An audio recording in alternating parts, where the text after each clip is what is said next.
Hi guys, James at RampantLionReviews again for you today with another beer review. For this one we are going to head over to America once again, and we're going to revisit a brewery who are probably one of the most well-known American craft breweries actually, at least over here in Europe. But they do some pretty interesting beers, and this is one that is a style that I really love a lot, but you really just don't find that many of them over here in Europe. The ones that I do manage to get a hold of tend to be from the American breweries, and you know, we only get a very small amount of different breweries from America over here. But for this one though, we are going to go out to California, specifically to Petaluma, which is of course home to Lagunitas Brewing Company. This particular beer is the Lucky 13. It's an Imperial Red Ale coming in at 8.8% ABV. It was originally brewed as the 13th anniversary beer for this brewery, but apparently it proved to be a staff favourite, and so they bring it back every so often as a kind of seasonal beer, basically. So yeah, we got this one here in Sweden through the Tillfälligt assortment on the 13th of March 2020, and you know, it was the name that struck me. I saw, you know, Lagunitas Lucky 13, so I looked up what it was, and to my luck it turned out to be an Imperial Red actually. I do have another Imperial Red to review from Three Weavers, which I think is also California if I remember correctly. You'll see that review appear at some point soon, but you know, as I say, this is a style that I very much enjoy, don't get to try all that often, so please do give me some Imperial Red recommendations down in the comments section below. One of the best ones I ever had actually was a beer called First Blood from 8 Wires down in New Zealand with all those beautiful hops. I really want to get a bottle of that at some point and do a review of it for you, because that's one of those beers that really just struck me as being insane. So yeah, that's definitely a life goal to get that beer reviewed for you here on the channel. But definitely cool to return to Lagunitas once again. I've had some really good experiences with these guys in the past, and yeah, hopefully this turns out to be another really nice beer.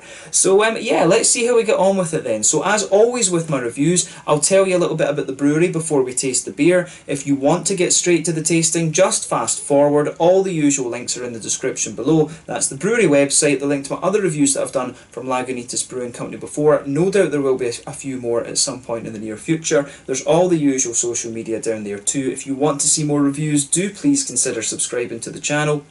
The whole channel, of course, has a geography-based tagging system, so you can go into the homepage and search for beer based on country, city, state, county, province, prefecture, whatever it is that takes your fancy. And as always, please do get in touch and let me know some of the other beers and breweries that you guys would like to see me review. It's always great to hear from you guys that are watching the videos, and the support that you show the channel is hugely appreciated. And don't forget to check out the playlists of the different beers from different countries. You will find one down there for all of the American beers. So yeah, on to the brewery notes then, to tell you a little bit about Lagunitas Brewing Company then. So Lagunitas Brewing Company, as I've mentioned to you already, are based in Petaluma in California, but they were founded in the small town of Lagunitas, which is where they take their name from, by Tony McGee back in 1993. But he was given a home brewing kit for Christmas one year, and he really just fell in love with the hobby and decided that that was what he wanted to do for a living, and he became a professional brewer. So the brewery grew very fast in its early years, and it was distributed to 32 different US states by 2011,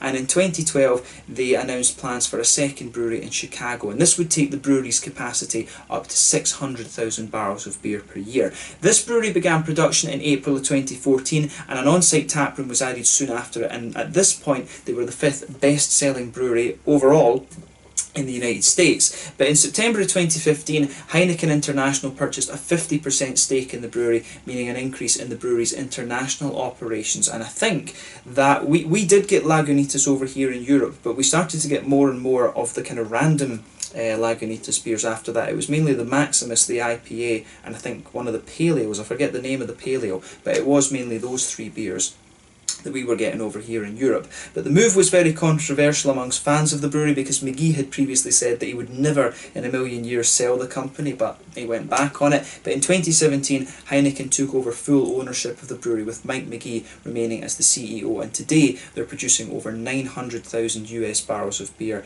annually, which is just around 1 million hectolitres of beer per year for those of us that like to use the normal metric system. I don't understand the American measurement of liquids. I always say that in my American videos. But according to Untappd at the moment, they've produced around 650 different kinds of beer, and the current brewmaster is Jeremy Marshall, who has been with them for quite a while, from what I understand. So yeah, a really well respected American craft brewery that have gone into to be in the ownership of Heineken. But you know, from what I understand, people have told me that the quality of the beer has pretty much stayed the same since Heineken have taken over. I think Heineken pretty much leave them alone and just let them do their thing, but they help out with the logistics side of it as well. And like I say, we are getting more and more of the random Lagunitas beers over here rather than just the kind of three main ones, if you like. So that's always a positive thing, actually. So yeah, that's all you really need to know about Lagunitas at the moment. If you want to learn more, you can check out the brewery website. You can follow them on Facebook and Instagram to keep up to date with all the latest goings on. And if you're interested in all those different beers that they've done, you can check out the Rate Beer, Untappd and Beer Advocate pages. So yeah, let's get on and actually have a taste of this one then. I'll let you have a little look at the artwork on this before we open it up. This is the first beer I've reviewed from Lagunitas in a can, actually. All the ones that I've had previously have been in the bottle, and I'm not sure whether this one will come from the Chicago brewery or whether it will be from the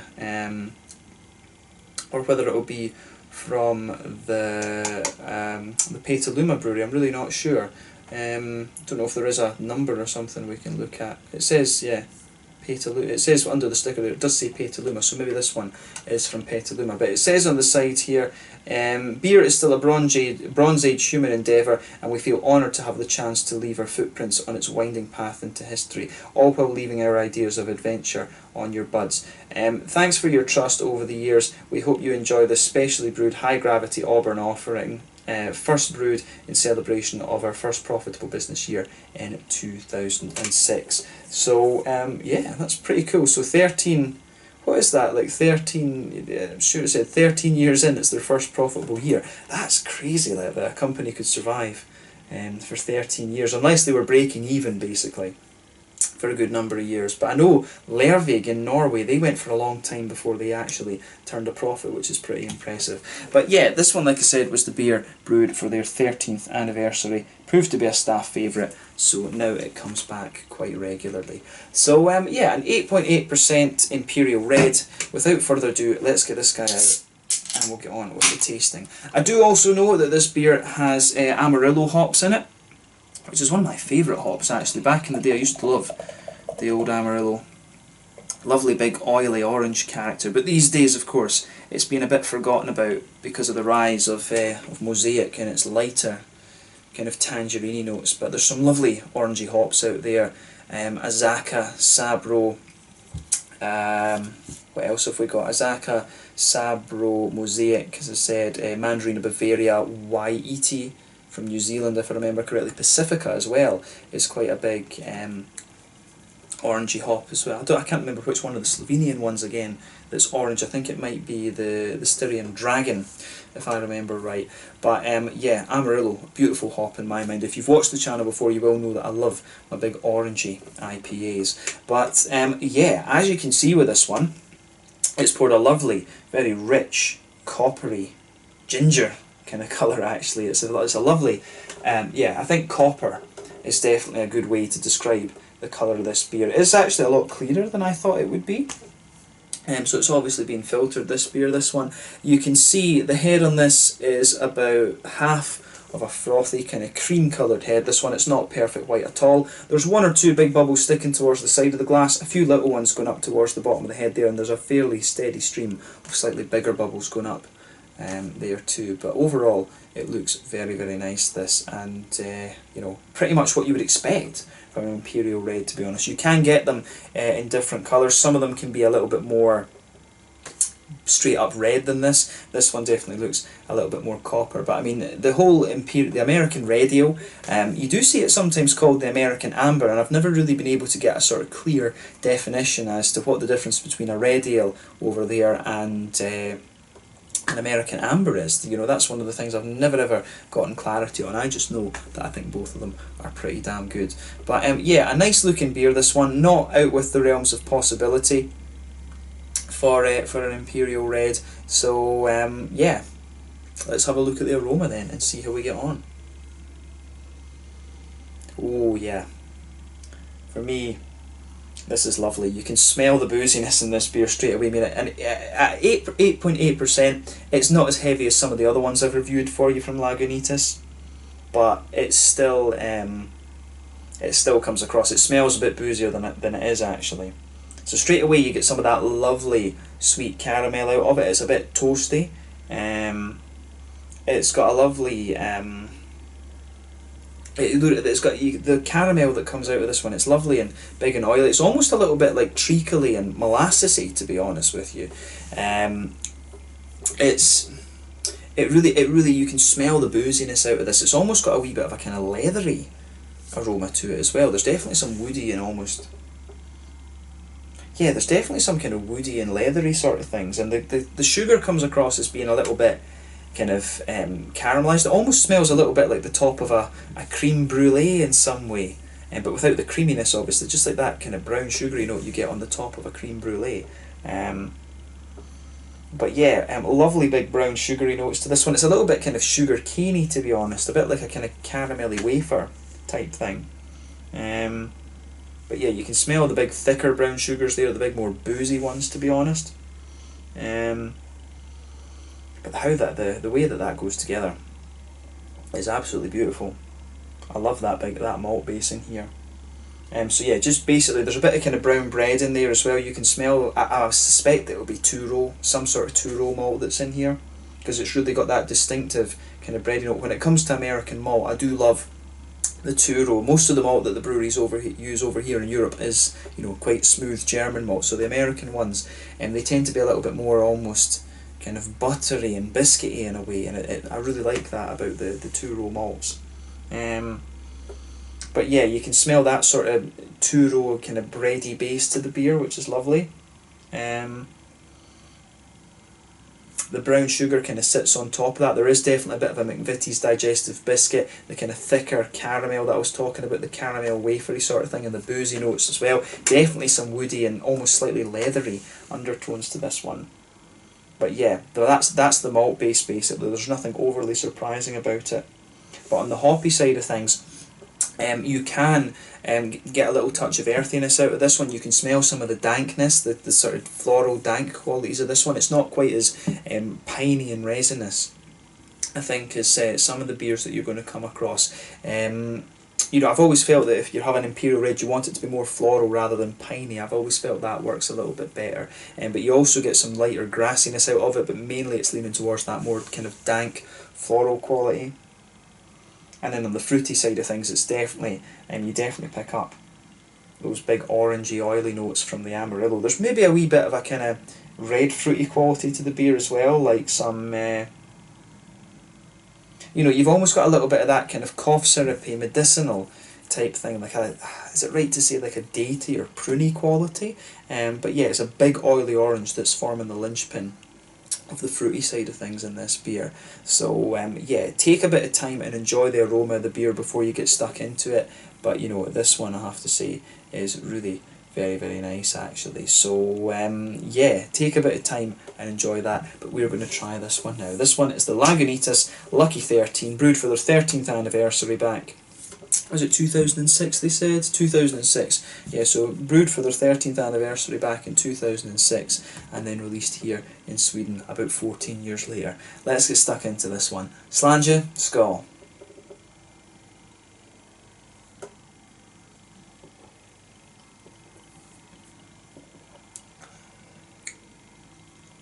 Yeah. That's what we're talking about. It's a lovely big malty beer, that one. This is one of the things you have to bear in mind when you watch my reviews. As a Scot, I love a good 80 shilling. I love the more big malty beers. When I think about it, about my favourite styles of beer, the Doppelbock and the Rauch beer from Germany. Although in fairness, I like a Dunkel as well, and that kind of backs up the point as well. But that said, I do enjoy a good Helles too. I love the wee heavies, the Scotch ales, the 90 shillings, whatever you want to call them. And when it comes to the Belgian beers too, I'm a sucker for the quads, although I do love the tripels as well, it has to be said. But yeah, when it comes to the Imperial Reds, it's a style I really wish was appreciated a little bit more. it really just ticks a lot of boxes for me. But I'm a bit of a sucker for orange flavour as well when it comes to IPAs and things, and that's probably why I enjoy these styles so much, because Amarillo is a very popular hop to use them in. You know, the red ales I think originally were from Ireland. You know, the Irish reds. So and the Americans obviously have taken it, and as they do with any beer style, pretty much they amp it up and they put a hell of a lot more kind of sweetness and fruitiness and stuff into it, so it's great. But this is an awesome beer. I really like this one, but just bear in mind this is a style that I really love, and it's a bit, you know, when I get to try these I get very excited, so take this review maybe with a little pinch of salt.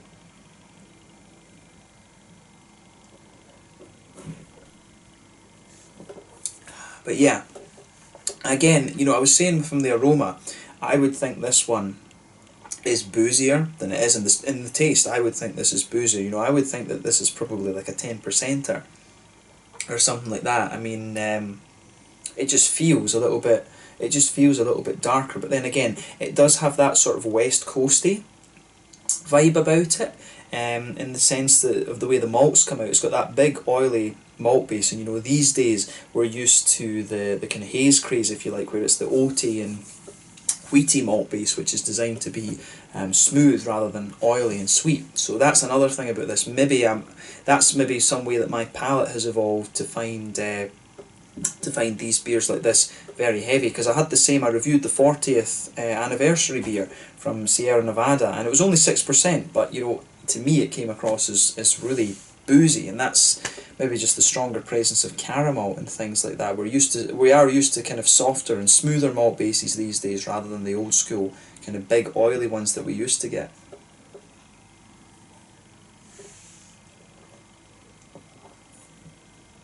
But yeah, I like this. I might need to go and actually buy a few cans of this and just keep it. It's very rare that I'll do that, but like I say, Imperial Reds are just, for me, a little bit of heaven. But yeah, let's try and break down the flavour of this beer then. So straight away in the middle of your palate you can feel a little bit of that kind of sort of bready base there, but to me it comes across as very, very oily. I'd probably say something different if I reviewed this beer, you know, 3-4 years ago. I'd probably say that it had quite a bit of breadiness to it, but again, this is how your palate evolves. It's an interesting point. But yeah, you can feel that sort of two-row malt, that kind of forms the linchpin of the beer. But on top of that, it's really very oily, I think. So if you go straight into the middle of your palate, you get the very dark brown sugars, that big boozy note there that's covering up that 8.8% of alcohol. But as you gradually move out from the centre of your palate, you can feel it gets sweeter and sweeter and sweeter. And as you reach the edge of the tongue, it's a little bit more kind of biscuity. It's definitely a little bit of that sort of McVitie's digestive biscuit sort of thing. For those of you watching in America, cookie. We'll do that, the American English. I don't really like using that term cookie, because to me a cookie is a very specific thing. It's the little chocolate chip thing. But yeah, you do get a little bit of that kind of biscuity type quality out of this beer. If you go to the front corners of your palate and move in, you will find there is a wee bit of a kind of woody undertone to this one. The leathery notes that I was talking about from the aroma, they don't really come out in the flavour in my mind. This is a big sort of brown sugary and boozy type beer in my mind.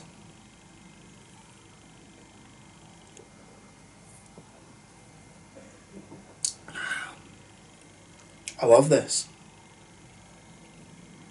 I love this. It's good. You know, it really just strikes a chord with me. But yeah, the malt base, it's fairly kind of straightforward. I mean, it's not doing anything madly surprising. It's not doing anything kind of unexpected at the style. But as I say, just don't get to try that many of these.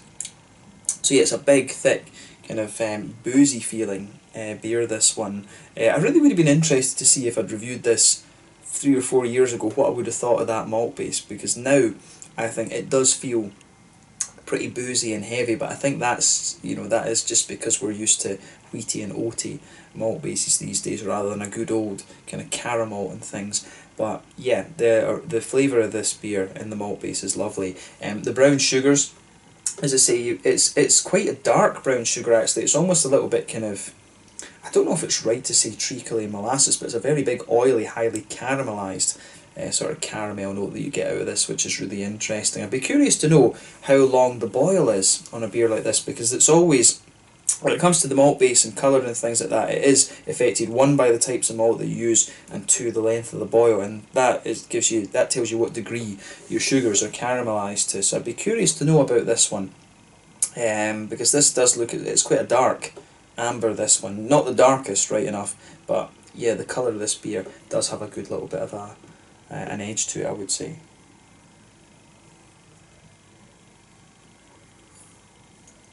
But yeah, when you take this one in initially, it does have a lovely kind of sweetness to it. But on the hoppy side of things then, the back corners of the palate, you do get a nice little bit of earthiness there, but as you come further forward along the sides of the tongue, you can feel it really pushes to be a big sort of floral, aromatic kind of thing, and there is a wee bit of that dankness there, but as you go round the front curve of the palate, it's definitely a little bit sort of lighter and grassy, and some of the nice big sort of floral qualities there, they really linger into the aftertaste, and you can feel them spreading around the front curve of your palate actually.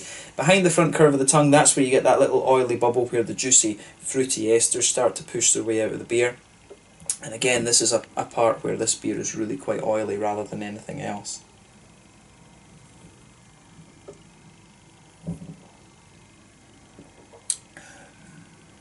But yeah, when you take it in, if you go to the back of that oily bubble, there is a wee bit of a kind of darker grapefruity type thing. So I do wonder if they've maybe used a bit of Cascade in this as the bittering hop or something like that. There is just something, some of the way that the red fruity qualities are coming out of this beer, it just makes me think Cascade.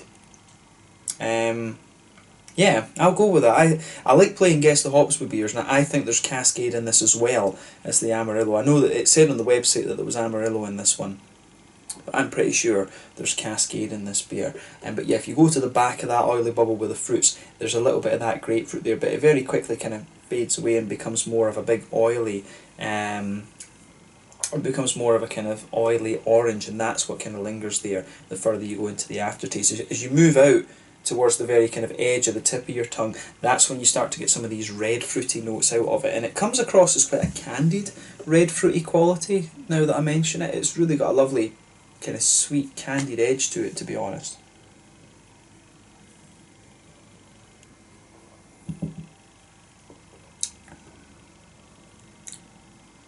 Yeah, this is really nice actually. I mean, the candied sort of edge that this beer has is lovely. I mean, the oily oranges, it's interesting because I think the darkness of that grapefruity note, which as I say I think is Cascade, that really does linger there, and some of the dankness on the edge of the palate kind of lingers as well, but the oily orange is really very nice, and the kind of sweetness pushes its way out as well. So the further you go into the aftertaste, it's interesting because you've got the bitterness from the hops in this beer kind of contrasting with the big oily and juicy fruits. So yeah, this one really is very nice. I mean, from what I remember, you can get beers like this that are a little bit sweeter. I find this one to be a little bit more kind of dank and hoppy and more bitter, but it's a nice kind of change of pace, if you like. I'm really curious about that Three Weavers one that I've got now, so you'll see me review that soon. But yeah, beautiful beer this, and it's really nice to try this style again. In terms of the mouthfeel, what would we say? I find this one, I think this is at the top end of mid-bodied, bottom end of full-bodied. The carbonation is actually quite smooth in this, and the mouthfeel overall is definitely a big sort of oily thing, but you know, bear in mind that our palates change with the haze craze, to be honest. A lot of beers these days are smooth, but this is definitely more of an oily beast. In terms of the hoppy bitterness, I think we're talking about 70-ish IBUs with this one. I think it's somewhere around that region. It's quite a high high bitterness beer, this one.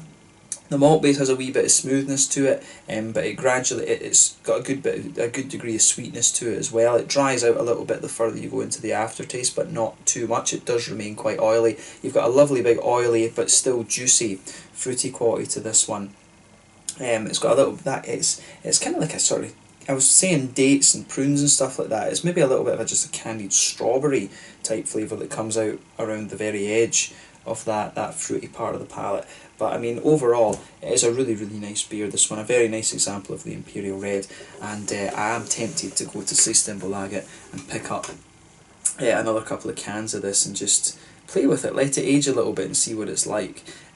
So yeah, let's leave it at that for this one. This one was the Lucky 13, an 8.8% Imperial Red Ale from Lagunitas Brewing Company in Petaluma, California in America. Really happy to review this one. Nice to return to this style after so long, and I hope that you guys enjoyed this review as well. So yeah, let's leave it at that. Once again, thank you for watching my beer reviews. Until the next time, please like, subscribe, share, all the usual YouTube stuff. Let me know your own thoughts on this beer in the comment section below. Let me know what your favourite beers are from Lagunitas as well. Do give me some Imperial Red and Red Ale recommendations. It's a style that, as I say, I don't get to review all that often, but I would like to review more of them over the next little while. So do get your recommendations coming in, but bear in mind that it is difficult to get some of the American stuff over here. So yeah, thanks again for watching. Make sure you check out this beer if you get the chance, and I will catch you guys very soon. The Lucky 13, an 8.8% Imperial Red from Lagunitas over in Petaluma, California, America. Slàinte, skål, cheers.